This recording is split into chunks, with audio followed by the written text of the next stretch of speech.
Hello and welcome muli sa aking kusina. Gagawa tayo ngayon ng strawberry cream cake. And here are the following ingredients. We got 4 egg whites, 1/4 cup of sugar, 1/4 teaspoon of cream of tartar, 4 egg yolks, 1 1/4 cup of sifted cake flour, 1/2 cup of sugar, 90 ml of fresh milk, 1/4 cup of oil, 1/2 tablespoon of baking powder, 1/4 teaspoon of salt. Para sa ating icing, gagamit tayo ng about 1/2 cup of icing sugar, 1 cup of margarine, 250 grams of unsalted butter, and a few drops of evaporated milk. Of course, sa ating flavoring, meron tayong strawberry flavoring at red food color. Para naman sa ating toppings, meron tayong slices of strawberries and whipped cream.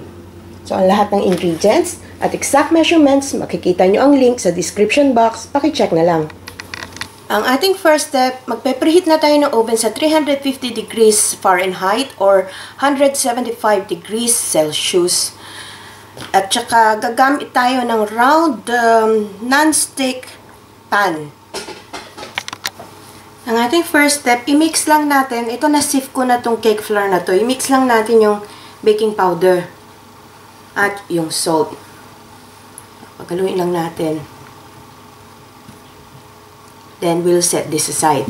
Ang ating next step, dito sa ating egg yolks, isama na natin yung sugar. Then, ibibit natin to.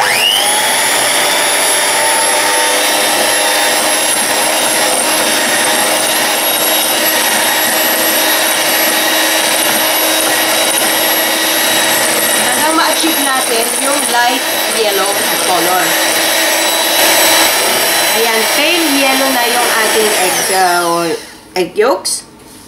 So, isama na natin yung ating oil.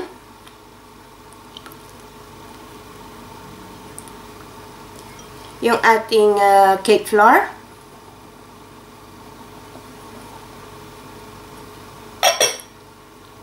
Yung ating milk. Then, i-mix ulit natin to.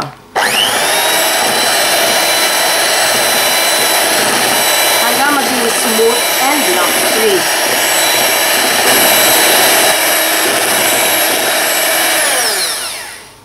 Ayan, smooth and lump-free na yung ating egg yolks.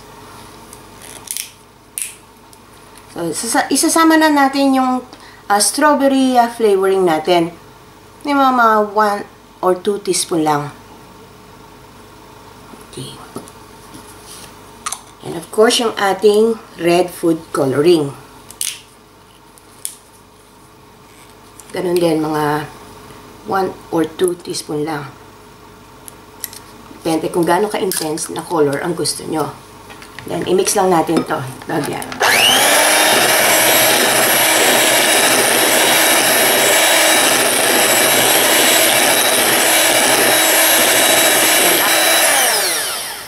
And then, we'll set this aside. Ang ating next step, dito naman sa ating egg yolks, isama na natin yung cream of tartar. Kung wala kayong cream of tartar, pwede na yon kahit wala. So, ibibit natin to on high speed hanggang maging soft peak.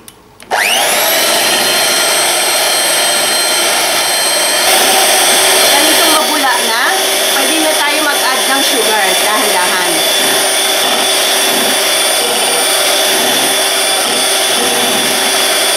Make sure na well-blended na ang ating sugar.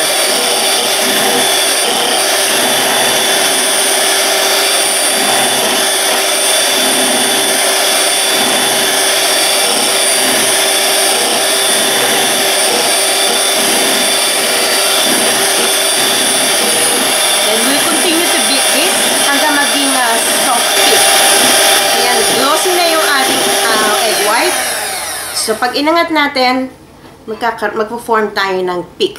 So, ayan. Pwede na ito. Itong ating cake mixture, sinaling ko lang sa bigger bowl kasi hindi kakasya. So, i-fold in na natin yung egg white dito sa ating butter.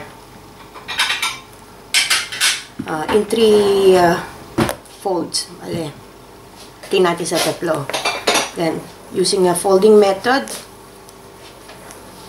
mix natin. Cut and fold. Cut and fold.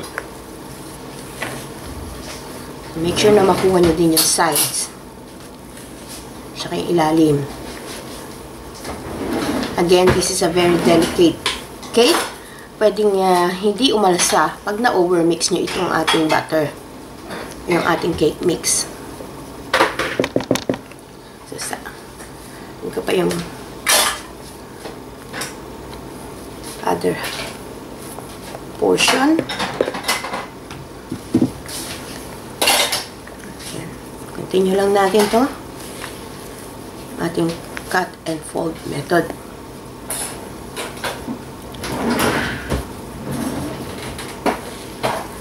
Hanggang na maging even na yung ating color.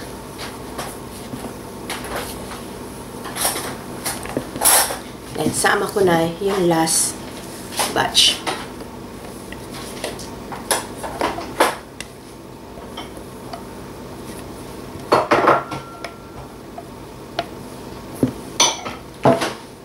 Yan. Cut and fold again. Hanggang maging even yung color ng ating mixture.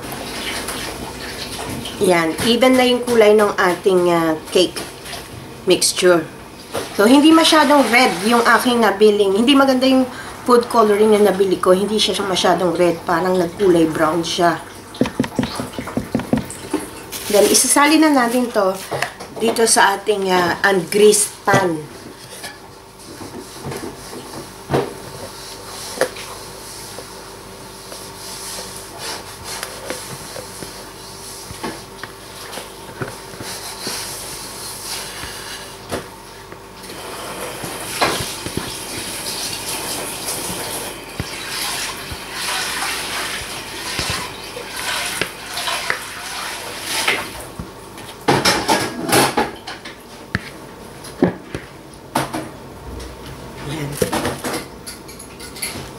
Then, isa pang fold para doon sa mga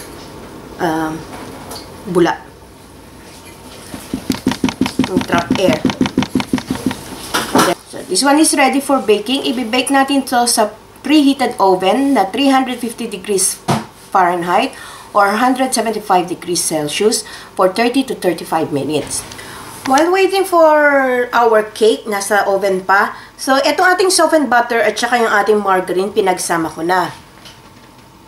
Ayoko kasi ng masyadong matamis na icing. So, gagamit lang ako ng konting icing sugar.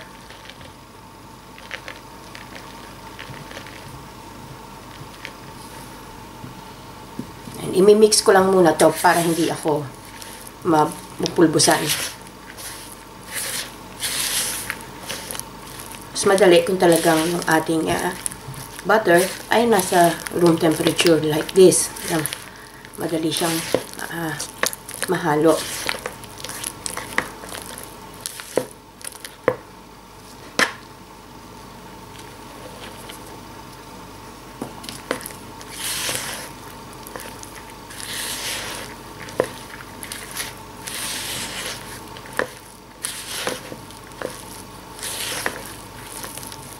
And then, maybe 1 or 2 tablespoon lang ng milk, evaporated milk.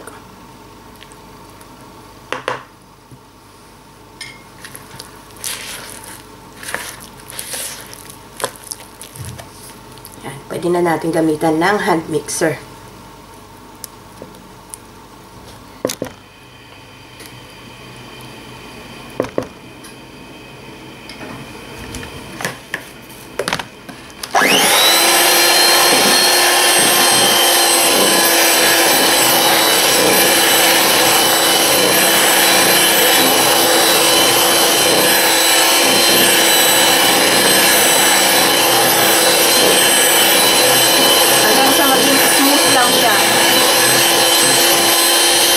Ayan, smooth na yung ating icing.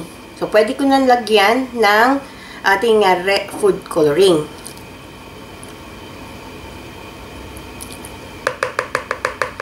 Maybe Okay, 1 teaspoon. And then itong ating strawberry flavoring, depende sa brand na mabibili nyo. Meron kasi yung masyadong concentrated. Magsimula muna kayo sa 1 teaspoon. Then tikman nyo. Kung medyo kulang pa, then mag-add na lang kayo.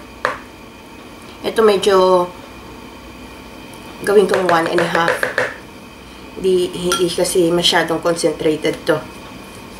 And then i-mix na natin.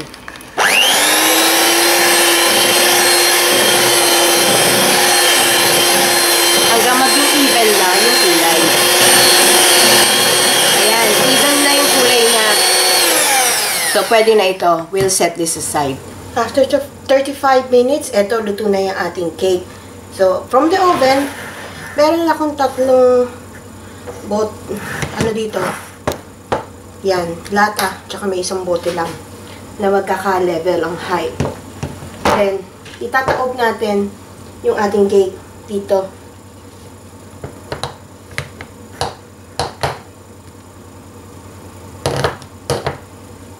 Sure na hindi dudulas. Yan. And then, we will leave this and let it cool down completely bago tayo mag-proceed sa ating next step. Okay, malamig na yung cake natin. So, kuha lang tayo ng butter knife. Paikutan lang natin para ma-release natin. Yan.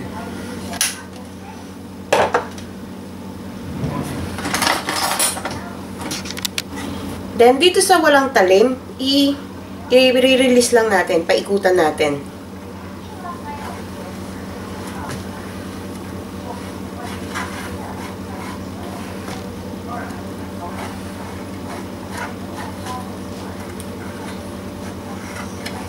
Yan. Then, using a serrated knife, hahatiin ko lang to sa dalawa. Sa gitna. Ito na yung first half ng ating cake na ready na tayo for frosting. So, hinati ko sa gitna. So, yung ating icing, palamanan lang natin. Parang sandwich. Then, spread it out. Ayan, na-spread out na natin. So, pwede din kayong maglagay ng slices ng strawberries sa gitna. So, optional lang naman.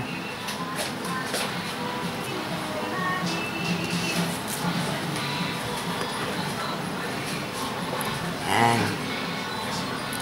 Then, lagay na natin yung other half sa babaw. Then, continue na natin yung pag-frost sa buong cake. Hindi ko na siya crinam coat. Diniretso ko na. Kapos na ako sa oras kasi. Ayan, na-icingan na natin lahat ng cake. So, magdi-design na tayo. Using a rose tip, nilagay ko lang sa piping bag yung ating whipped cream. So, paikutan lang natin.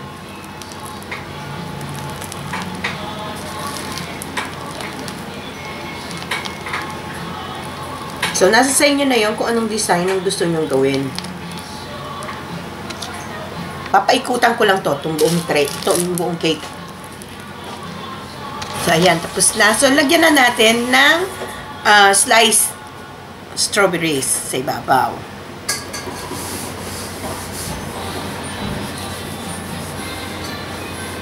Yan, sarap. So, eto na ang ating strawberry and cream cake. So, sana magustuhan nyo itong recipe na ito and share it with your friends. Hanggang sa susunod kong video, magkita-kita ulit tayo.